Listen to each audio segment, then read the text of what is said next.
வழங்கிய ஒரு நிதியமைச்சராக கொரோனா தடுப்பூசியை 140 கோடி மக்களுக்கு 2 முறை இலவசமாக தரக்கூடிய நிதியை தந்த ஒரு நிதியமைச்சர் இன்றைக்கு 7வது முறையாக நிதிநிலை அறிக்கையை தந்திருக்கின்றார். கிட்டத்தட்ட 140 கோடி மக்களுக்கும் தன்னுடைய நியாயத்தை தரக்கூடிய வகையிலே சமர்ப்பிக்கப்பட்ட நிதிநிலையை பற்றி விளக்குவதற்காக நம்முடைய மாநிலத்தினுடைய துணைத் தலைவர், மரியாதைக்குரிய முன்னாள் மாநிலங்களவை உறுப்பினர், பொது வாழ்க்கையிலே கிட்டத்தட்ட 1980 தமிழகத்தினுடைய சட்டப்பேரவை உறுப்பினராக 44 ஆண்டுகளுக்கு முன்பே இந்த சட்டமன்றத்திலே உறுப்பினராக திகழ்ந்த ஒரு மூத்த அரசியல் தலைவர் இன்றைக்கு நம்முடைய பகுதியிலே உரையாற்ற வந்திருக்கின்றார்கள். இங்கே முதலிலே என்னுடைய நன்றி எல்லாம் இந்த பகுதியுடைய வாக்காளர்களுக்கு தெரிவிப்பதோடு மட்டுமல்லாமல், இந்த பகுதியிலே பல்லாவரம் சட்டமன்ற தொகுதியிலே 18 கிளைகளை இந்த பகுதியை சுற்றி இருக்கக்கூடிய தாம்பரம் மாநகராட்சியினுடைய பல்லாவரம் சட்டமன்ற தொகுதியினுடைய குரோம்பேட் மண்டல இந்த பகுதியிலே இருக்கக்கூடிய 2 வார்டுகள், அந்த 2 வார்டுகளிலே 18 கிளைகளிலே பாரதிய ஜனதா கட்சியுடைய உழைப்பால் இங்கே இருக்கக்கூடிய ஆற்றல்மிக்க கிளை தலைவர்கள், சக்தி கேந்திர பொறுப்பாளர்கள் ராதிகா ரமேஷ் அவர்கள், மாவட்டத்தினுடைய துணைத் தலைவர் விவேகானந்தன் அவர்கள், பிரபு வெங்கட்ராமன் போன்றவர்கள், நம்முடைய மண்டல தலைவர் குமார் நடராஜன் அவருடைய ஒருங்கிணைப்பிலே அவருடைய வழிகாட்டுதலை இங்கே உழைத்த NS வேலு போன்றவர்கள், இந்த மண்டலுடைய பொதுச் செயலாளர்கள் உழைப்பிலே இன்றைக்கு மிகப்பெரிய வெற்றியை கண்டிருக்கின்றார்கள். நேரத்தின் அறுதி கருதி நான் இங்கே உழைத்த அத்தனை பேரையும் சொல்லவில்லை என்று சொன்னாலும் கூட, இன்றைக்கு பாரதிய ஜனதா கட்சியுடைய கோட்டையாக திகழ்ந்து கொண்டிருக்கக்கூடிய இந்த பகுதியிலே பல்லாவரம் தொகுதியின் சார்பாக நடைபெறக்கூடிய இந்த நன்றி அறிவிப்பு கூட்டத்திலே கலந்து கொள்ள வந்திருக்கக்கூடிய அனைவருக்கும் என்னுடைய வாழ்த்துக்களையும் வணக்கத்தையும் தெரிவித்துக் கொண்டு, நிதிநிலை அறிக்கையை பற்றி நம்முடைய மூத்த தலைவர், நாமக்கல்லே களம் கண்ட தாமரை களம் கண்ட அண்ணன் KP ராமலிங்கம் அவர்கள் இங்கே உரையாற்ற இருக்கின்றார்கள். நம்மை பொறுத்தவரை நாடாளுமன்ற உறுப்பினராக இருந்தாலும் சரி, சட்டமன்ற தேர்தலாக இருந்தாலும் சரி, 2 தேர்தல்களிலே நம்முடைய மாநில தலைமையும் அகில இந்திய தலைமையும் வழிகாட்டுதலின்படி நாம் தேர்தல் பணியை, தேர்தல் வியூகத்தை அமைத்தாலும் கூட நம்முடைய இலக்கெல்லாம் 2020 வர இருக்கின்ற மாநகராட்சி தேர்தலிலே, குறிப்பாக தாம்பரம் மாநகராட்சி தேர்தலில் இன்றைக்கு மக்களுக்கு தாமரை வெற்றி பெறுவதை விட மத்திய அரசாங்கத்தினுடைய திட்டங்களை எல்லாம் இன்றைக்கு எப்படி உள்ளாட்சி அமைப்புகள் முதல் பாராளுமன்றம் வரை எங்கெல்லாம் தாமரையுடைய பிரதிநிதிகள் இருக்கின்றார்களோ, தாமரையுடைய உறுப்பினர்கள் வெற்றி பெற்றிருக்கின்றார்களோ, மத்திய அரசாங்கத்தினுடைய நிதி நேரடியாக 100 ரூபாய் கொடுத்தார் என்று சொன்னால், நம்முடைய நல்லாட்சி நாயகன் பிரதமர் திரு நரேந்திர மோடி அவர்கள் 100 ரூபாய் கொடுத்தார் சொன்னால் அந்த 100 ரூபாய் இங்கே வந்து சேரும்.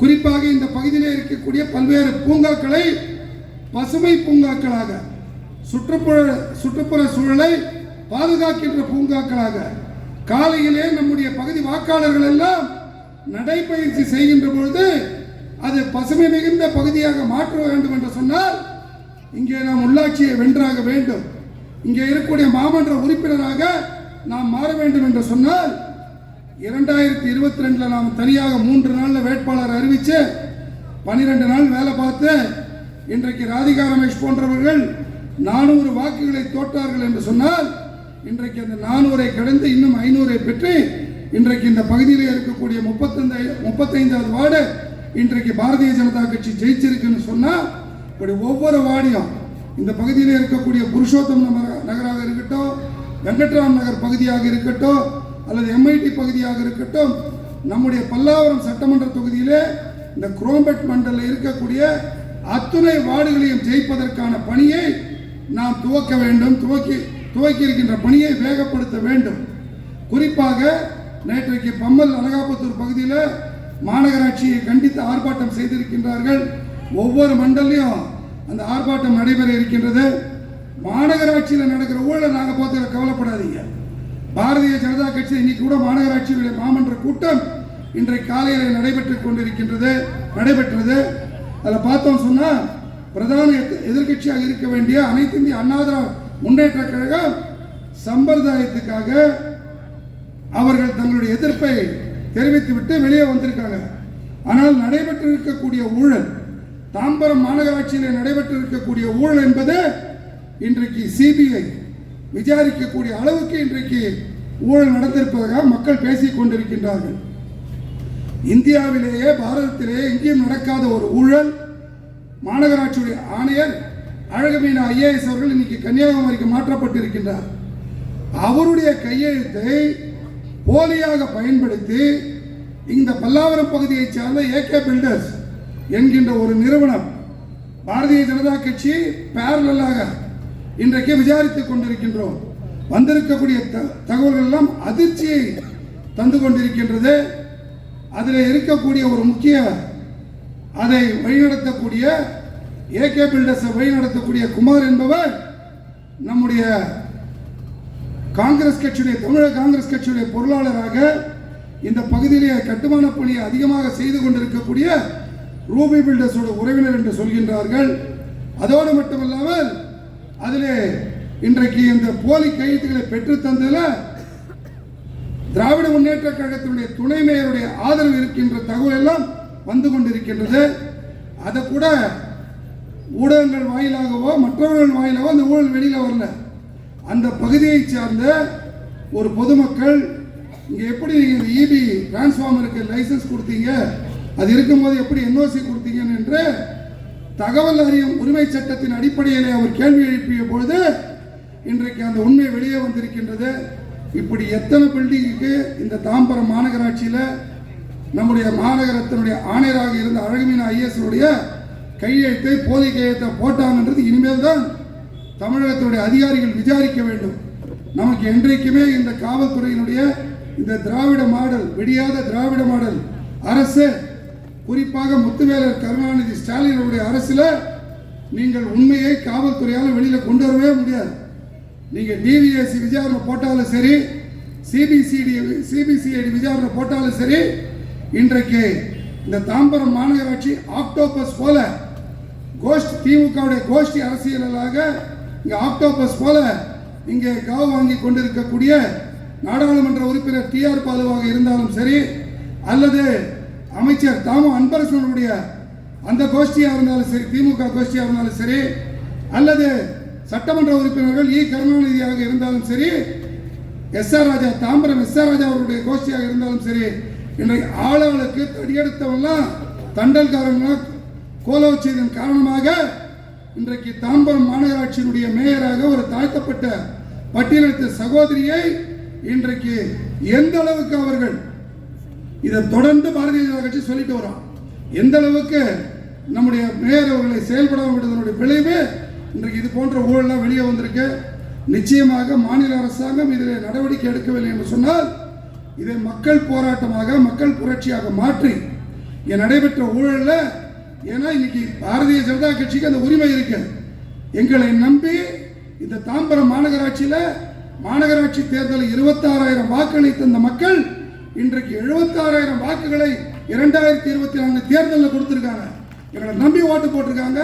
சைக்கிள் சின்னத்தை நாங்கள் போய் கேட்டபோது மோடி அவர்கள், எங்களுடைய நல்லாட்சி நம் பிரதமர் திரு நரேந்திர மோடி அவர்கள் மீண்டும் 3வது முறை பிரதமராக வேண்டும் என்றால் நீங்கள் சைக்கிள் சின்னத்துக்கு ஆதரவு கேட்டபோது எங்களை நம்பி வாக்களித்தவர்கள் இந்த பகுதி மக்கள், அவர்களுக்கு நிதிகள் சரியாக மத்திய அரசுடைய நிதி சேர வேண்டும் என்று சொன்னால் இப்படிப்பட்ட ஒரு அதிகாரிகளை வைத்துக்கொண்டு எப்படி மத்திய அரசாங்கத்தினுடைய நிதியை இந்த பகுதியிலே சாலைகள் அமைப்பதற்கு, இந்த பகுதியிலே சுத்திகரிக்கப்பட்ட குடிநீரை வழங்குவதற்கு, இந்த பகுதியிலே பசுமை பூங்காக்களை அமைப்பதற்கு, இந்த பகுதியிலே ரேஷன் பொருட்களை வழங்குவதற்கு எப்படி பாரதிய ஜனதா கட்சியால் இவர்களை நம்ப முடியும் என்கின்ற கோரிக்கையோடு நிச்சயமாக இந்த பிரச்சனையை விடப்போவதில்லை.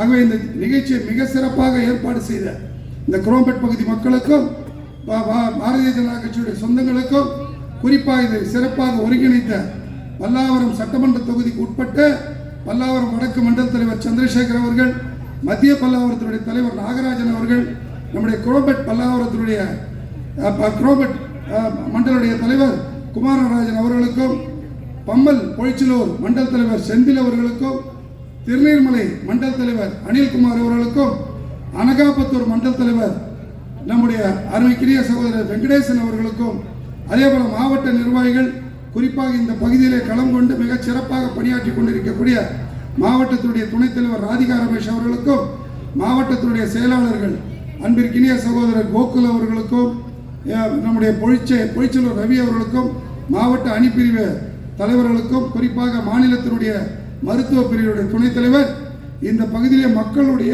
கொரோனா காலத்தில் கிட்டத்தட்ட 30,000 மக்களை காப்பாற்றிய ஒரு மருத்துவர் அவர்.